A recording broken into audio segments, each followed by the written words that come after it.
Aujourd'hui, je vous présente Victor. Il a 23 ans et habite avec sa sœur Émilie, 17 ans, et ses parents dans les Vosges. Et depuis 2012, Victor et sa famille trient leurs déchets recyclables de la même manière que tous les autres Vosgiens.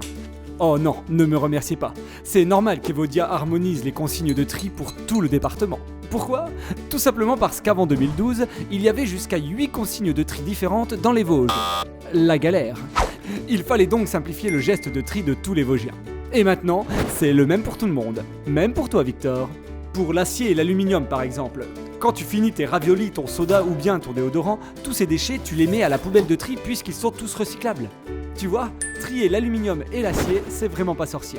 En 2018 par exemple, 821,5 tonnes d'acier, soit 2,13 kg par habitant, et 101 tonnes d'aluminium, soit 0,26 kg par habitant, ont été triés par les Vosgiens. Une fois mis dans la poubelle de tri, les déchets recyclables sont collectés soit par ta collectivité, soit par Evodia. Ça dépend de ton lieu d'habitation, puis direction le centre de recyclage. Là-bas, les déchets en acier et en aluminium sont séparés des autres recyclables pour être ensuite transportés jusqu'aux usines de valorisation. Et grâce à toi Victor et à tous les Vosgiens, l'acier est réutilisé pour faire des caddies, des boules de pétanque, des clés, des trombones ou des batteries de casseroles.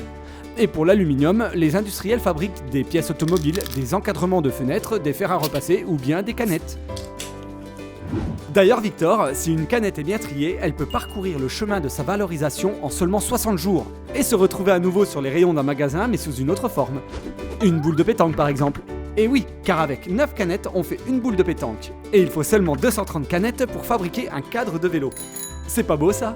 Et en plus, c'est bon pour la planète, car il vaut mieux réutiliser l'acier et l'aluminium issus du recyclage plutôt que de prélever encore de la matière première dans la nature.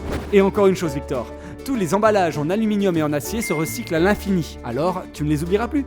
Et si tu as un doute, va sur evodia.org. Evodia,